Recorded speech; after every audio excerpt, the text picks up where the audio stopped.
Buong mundo sa ginagawa ng China sa atin, pagkatapos meron tayong makita at mabasa. Ang Philippine Coast Guard na natin gumamit ng water cannon. Fake news! Ayan na, si Undersecretary Claire Castro, Presidential Communications Office, Palace Press Officer. Attorney Claire, ma'am, magandang umaga po. Yes, good morning, Aljo. Opo, Good morning sa lahat ng kababayan nating nanonood at nakikinig sa'yo. Good morning. Ano po ang inyong masasabi sa ginawa pong inquiry in aid of legislation, pinaka-latest na ito kahapon? Kasi sinasabi dito ng ilang mga kongresista, ma'am, parang crisis na ito nangyari, spread of fake news and misinformation na dapat nating address. Reaksyon niyo po? Yes, oo at sobra na talaga ang nangyayari sa bansa natin. Well, anyway, hindi ko alam kung ganito rin ba sa ibang bansa. Nagkalat talaga ang fake news peddlers. At pinagkakakitaan kasi. Maliban sa siguro meron silang pinupush, no? Na politiko o grupo. At the same time, pinagkakakitaan. So, nagiging ano sila for the views. Yun yung mahirap kasi. Okay lang naman kasi ang pag-vlog, ito let's say sa YouTube sa YouTube channel.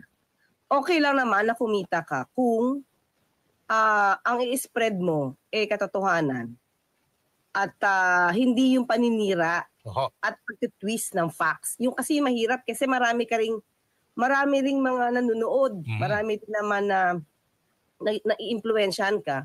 Tapos ang pinifeed mo sa kanila, twisted facts. Yun. Di ba? Yun yung mahirap. Ngayon naman, meron ho tayong batas sa ating saligang batas,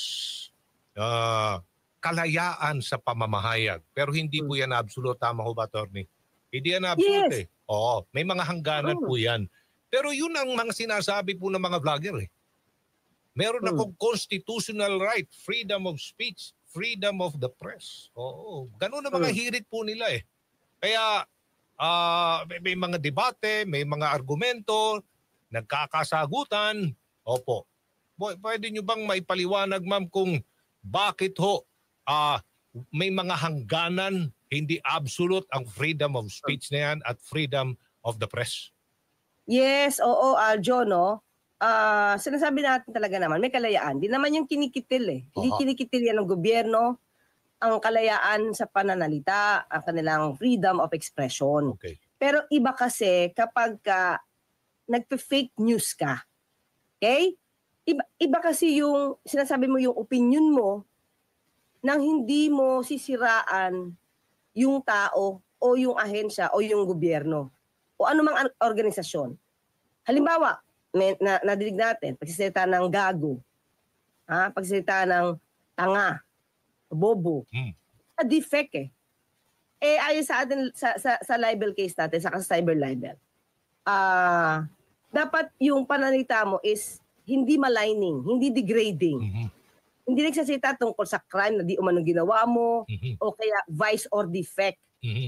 Kasama yun So, kung ayaw mo ng kanyang opinion, di doon ka lang sa opinion. Diba? Huwag mong siraan yung pagkatao nung tao na sabi mong gago, bobo, tanga. Na para ang dating ikaw lang yung matalino. Ganyan yun GAGO ka. So, ibig sabihin yung nagsasalita, hindi. Yung nagsasalita, na naninira, perpekto siya. Na siya lang ang dapat paniwalaan ng mga tao kasi itong sinisiraan niya, bobo. So, hindi dapat ganon. Di ba? At ang dami na kasi ngayon mga nagmumura, puro paninira, pagdi-discredit sa ibang tao. Okay. Ang sinasabing hirit ng mga vlogger, pag ikaw ay public officer, elective ka man o appointive, dapat hindi ka onion skin. Yes, hindi ka dapat balat sibuyas. Handa kang hubaran.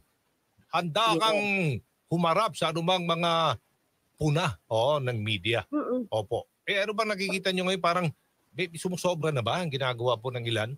Mga vlogger kasi kami ho dito, tayo ho dito sa RMN, ma'am, hindi ganun Oo. Ito naman, di ba, matagal na. May broadcasting. Yes. May mga radio anchors, may mga commentators. Pero ano ba yung bawal? Yun. Ang bawal sa atin, sa mainstream, pwede kang pumuna, pero di ba bawal sa atin magsalita ng mga ad hominem, yung mga invectives, expletives. So, bawal sa atin yun. Hindi ba pagka nagsalita tayo ng katulad ng bobo, tanga. Noon diba, binababaan na tayo ng ng memorandum, kaya ng order to explain, ganyan-ganyan. So, ibig sabihin, dapat nandun yung paggalang mo dun sa taong kinokontent mo, o ginagawa mong subject matter. So, ngayon kasi sa social media, actually, kahit ngayon ibang mainstream meron na rin ganyan mga salita. May mga ganyang salita na rin na hindi ka aya-aya sa pandinig. So, nakakalungkot yun. Opo. Ano naman po ang inyong reaksyon ng pag-amin ni Vicente Pebols Cunanan na nag-testify kahapon sa hearing na ang Polvoron video which supposedly showed President Marcos Jr. taking illegal drugs masterminded by former presidential spokesperson Attorney Harry Roque. Ano pong nag-usap na kayo ni PBBM dito, ma'am? Ay, hindi pa. Hindi pa. Ano reaksyon nyo? Kagabi ko pa lang napanood, Opo. Pero yung reaction natin kasi, Aljo, hindi ka magtataka kung bakit sasabihin na si Attorney Harry Roque ay isa sa mastermind. Isa sa mga mastermind. Bakit? Kasi unang-una siya nagsalita patungkol dito. Sa kanya ito, sa kamay niya ito, kumbaga lumabas. Sa bibig niya lumabas. Ay naghain. Diba? Pero meron kasi ako napanood before, Aljo. Na sinabi niya na ang author ng video na to ay si Maharlika. Authenticated daw yon abroad. At hindi daw niya ilalabas yun kung hindi na-authenticate ni Maharlika. Yung pagkakatanda ko sa live stream sa isang live stream or interview ni Attorney Harry Roque. So, kung may nagplano nito, according to Pebols Cunanan, hindi malalayo kasi si Attorney Harry Roque kasi talaga yung nagpakita niyan Siya yung namamayagpag na ipalabas ito sa Facebook, sa ibang social media platforms. Siya yung nagyaya sa mga tao. Panoorin natin to kasi bilisan nyo kasi ito iti-take down to after. Parang may ganun siya salita. Talaga, no? Oo. Sa tingin ko po, sa opinion ko lang, yung Polvoron video na yan, AI Talagang peke. Hindi, actually, Aljo. Talagang nakita ko, ano ba ito? Kalukuhan tong ito. Go ahead po, attorney. Actually, Aljo, tayong ordinaryo na tao, na mamamayan, kahit hindi tayo eksperto sa mga deepfake na yan, alam natin, sa ating mata, peke siya. Oo nga. Diba? Pero para ma-authenticate or para mapakita kung authentic ito ay in-examine ng NBI. Okay? At maliban dyan, ang sabi nila, hindi, NBI yan, kakampi ng gobyerno yan. So pinadala ito sa ibang bansa. India-based. Okay. Para makita kung fake ito o hindi. Nakita to, fake. Fake talaga. AI generated. So, makikita na, and at the same time, Aljo, kung totoo ito, di ba?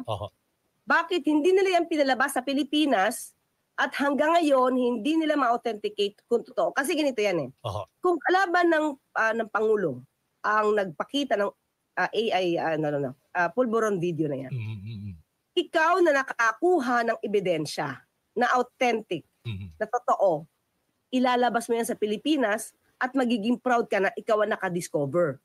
Hindi ka masasampahan ng libel or cyber libel doon. Bakit? Kasi kung totoo, you will be definitely telling the truth. And there's a social or moral obligation for you to tell it to the citizens. Diba? Kasi public officer yung sinasabi mong gumagamit since hindi nga yan totoo, saan nila din abroad. Yun. Diba? Doon yun Dapat doon makita pala ng tao, kahit tayong ordinaryong tao, bakit sa abroad nyo dinala? Ba't hindi kayo proud dito dalhin? It means it's fake. Diba? Okay. So, dito na po tayo sa ginagawa pong trabaho ng PCO. Kasi ang dami ho talagang mga kababayan po natin na Yusek, nakakalungkot, no?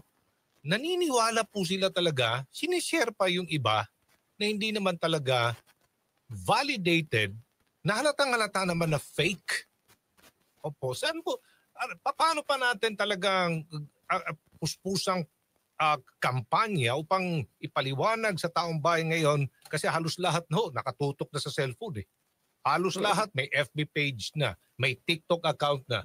Nakakalungkot eh kasi pati mga kaibigan ko nagsishare pa rin ng mga ano ba ito? Alam naman nilang fake, sinishare pa at nagko-comment pa. Yan ang masaklap na katotohanan. Reaksyon niyo po, Yusek. Actually, ganito yan, Aljo, no? Opo.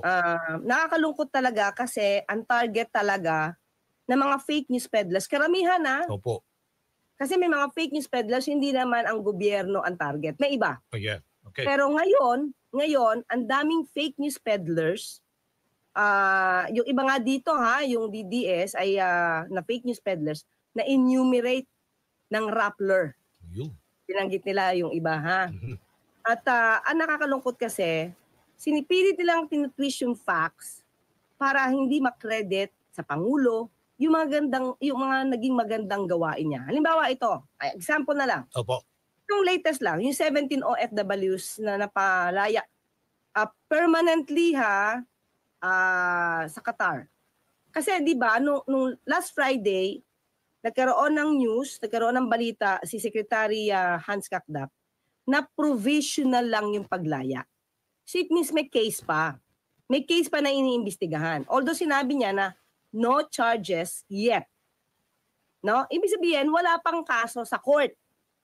Kasi pag final charge, kung charge, ibig sabihin niyan, dinala na sa court. So nung sinabi ni Secretary Hans Kakdak, wala pang charges, ibig sabihin, wala pang case na formally nasampa sa court ng Qatar. Pero iniimbestigahan siya. Iniimbestigahan, may case, may complaint. That's illegal assembly. 'Di ba? So ngayon, may mga tao, may mga fake news peddlers, tinutwist yung facts, sasabihin nila, ay wala pa palang kaso eh. Ano yung i-dismiss? 'Di ba? Una, Aljo, kapag ikaw ay hinuli, definitely may complaint. Hindi ka naman pwedeng hulihin ng walang complaint eh. Tama. 'Di ba? Alaman, hulihin ka namin. Anong kaso? 'Di ba? Ordinary parlance natin, ordinary word na gagamitin natin. Anong kaso, ba't niyo ko huhulihin? So when you say kaso, it's a case. It's a complaint. So initially may case. Opo. 'Di ba? Saan ba sila hinuli? According sa ating embahada sa DFA, it's illegal assembly. Okay? Kaya nga nagpadala na tayo ng assistance eh. Opo. Meron tayong labor attaché, pinapunta ni Pangulo yung mga concern na mga tao na pwedeng tumulong, dapat tulungan yan, kung pwede makuha agad kahit temporary liberty. Kasi may case na under investigation. So ngayon, ang pinapalabas kasi nila, ano na naman yung na-dismiss? Wala naman palang kaso. So nakita mo yung pagdidiscredit sa gobyerno na anong tulong nyo? Wala naman palang kaso. Kasi tinutwist nila yung facts when in fact, wala pang charge kasi wala pang case sa court. Hindi pa yun nasasampa sa court. Pero na-drop yung case, na-dismiss yung case or yung complaint dahil sa pakikipag-usap ng Pangulo sa ambasador ng Qatar. 'Di ba? Sa pagtutulungan nila Secretary Hans Kakdak, nila Yusek De Vega, na-drop yung case or na-dismiss na yung cases at wala nang naging kaso. So, ang nangyari is tinutwist nila, walang kaso. Hindi pa sinabi ni Secretary Hans Kakdak na wala pang charges. Of course, yes, wala pa sa court. Pero you can dismiss a case kahit nga sa pulis eh. Sabi, i-dismiss na yung case na yan. Kung nagkasundo, nagkaayos, walang ebidensya. I-dismiss na yung case na yan. It's the common word na ginagamit. At yun yung ipinapakita natin sa tao, ina-explain natin during the press briefing, pag na-dismiss yung case, ibig sabihin na-drop yung case. Pero may case. Pero ang tinitwist nga nila is, ano i-dismiss? Wala namang case. Di ba? So parang nawawala tuloy yung naging aksyon ng Pangulo at yung naging tugon ng Qatar government sa pangyayari sa pag-uusap. Parang nadidiscredit yun. Yun yung hindi maganda. Hindi ba? So ang dami-daming fake news talaga na dapat talaga sinasagot. Pero sabi nga natin, hindi lahat yan na kayang sagutin. Pero katulad na natin sa mainstream, kung kakayanin natin at nakita na rin natin sa ating sariling pag-iimbestiga, pwede na nating sabihin, magtulong-tulong nga tayo. Ito fake news to. Itong social media na to, lumalabas, hindi totoo yung sinasabi. Hindi kakayanin ng gobyerno isa-isahin lahat yan. So magtulong-tulungan talaga tayo. Opo. And at the same time, natutuwa tayo na yung NBI ay talagang umaaksyon na upang maimbestigahan at kung maaari masampahan itong mga fake news peddlers. Opo. Gusto ko lang i-amplify din, ma'am, na hindi pwedeng pwersahin ang isang individual, ikaw man ay civilian o public officer, na mag-undergo ng drug test. Tama ho ba? Dahil meron po tayong legal na basehan yan, Article 2, Section 3. At saka yung right to, tama ho ba? Pwede nyo pang may paliwanag dahil hindi po yung iba na talagang para mahumupa ang isyong ito, why not lahat magpa-drug test na lang? Opo. Actually, Aljo, hindi yan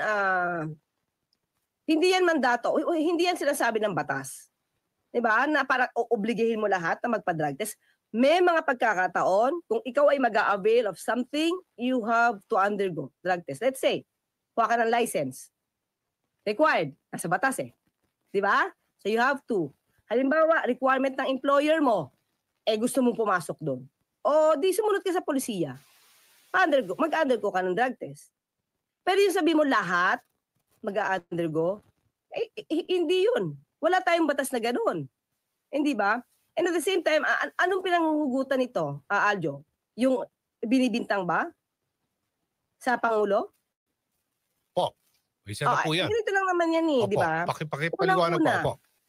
Unang-una, yung una yung ebidensya na video, fake na. Okay. Tapos, nung pinagbintangan ni dating Pangulong Duterte, si Pangulo, sa Maisog Rally yun na bangag. Binawi niya to sa iba niyang mga press conference. Sinabi niya na ang video na yan, kung totoo yan, dapat noon pa lumabas. So hindi yan totoo. Sinabi niya yan, press con ni dating Pangulong Duterte. Pangatlo, sinabi rin niya, wala akong sinabi na gumagamit siya. Otherwise, baka mapatay ako, kawawa naman ako. Parang something to that effect. So, unang-una, ano ba yung pruweba nyo na gumagamit? Hindi ba dapat kayong nag-aakusa ang magbigay ng ebidensya? Di ba? Kasi yung pulburon video nyo fake na Kung kayo nag-aakusa, di kayo ang magpakita. Burden of proof, diba? No? Kayo dapat. Burden of proof kayo. Kayo magpakita. Kasi, kung lahat na lang ng ibibintang nyo, lalong-lalo na sa Pangulo, lalong-lalo na sa Pangulo, ibibintang, lahat ng pagbibintang nyo, siya magpo-prove na innocent siya. Di, mahahawakan lagi yan sa liig. Kasi, napatunayan. Pulburon video fake. Napatunayan. Di ba? Napatunayan fake. Di another issue na naman kayo. Ito, magpa-test ka. Pag naayos, ito na naman. Lagi nyo i-challenge kasi para lagi kayo may fake news. So kung kayo ang nag-aakusa, kayo magpatunay. Okay. Ito naman po sinasabi dito, lahat daw ito mga fake news na ito, kahapon ito ma'am lahat daw ito ay ginawa para i-overthrow ang Marcos Jr. administration. Ano pong masasabi niyo doon, ma'am? Sa aking opinion, yes. Okay. Bakit? Unang-una, anong purpose nila para siraan? Diba? Anong purpose nila para sabihing PBBM resign or BBM resign? Yun yung tumbok nila BBM resign, bakit? Para iangat si VP Sara. Kasi kung re-resign si PBBM, sino ang magbebenepisyo? Sino ba ang tumatawag ng BBM resign? Sino ang kumakalampag? Sinong nag-iingay? Sinong nanggugulo? Yung mga supporter ni dating Pangulong Duterte o ni VP Sara. So ano ang motibo? Iangat ang Duterte. So yun lang. Diba? Instead na tayo ay magsama-sama, mag-unite talaga, diba? Mag-unite para umangat ang Pilipinas, umangat ang ekonomiya, ang ginagawa nyo is manggulo na manggulo para palabasin nyo na yung bansa ay magulo. At kung magulo ang Pilipinas, ang sasabihin nyo ngayon, kasalanan ni Pangulong Marcos. O di ba? Kayo yung gumagawa ng gulo, pero ipapayo nyo sa Pangulo yung panggugulo. O di ba? Napaka-ironic nun. Di ba? Kayong gumagawa, pero ipapahid nyo sa Pangulo. Samantalang yung Pangulo Aljo, ang tahimik, gumagawa ng trabaho, yung 17 OFWs natin, nakipag-usap pa, nasa palasyo, nabiyayaan ang 17 OFWs natin. Pero yung ba yung nakita ng mga fake news peddlers, yung kagandahan ng ginawa ng Pangulo at ng government ng Qatar, hindi nila yung nakikita. Bubutasan at bubutasan nila, sabihin nila, wala namang kaso.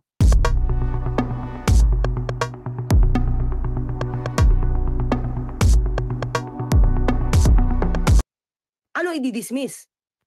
Unang-una pa lang, Aljo, pag ikaw ay hinuli, ibig sabihin, may complaint. May ginawa kang mali.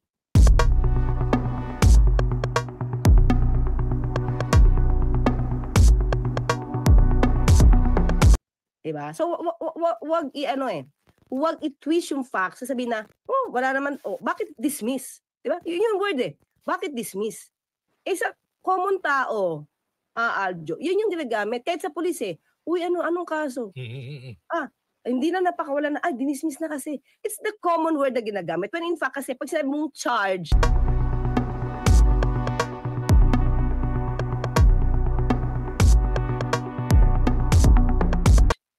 it's a legal term. Yeah. It's a legal term na normally is hindi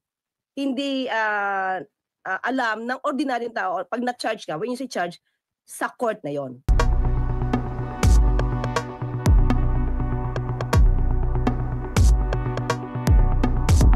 So pag iniimbestigahan ka, may case ka na kahit nga prosecutors natin dito sa Pilipinas, they can dismiss the case.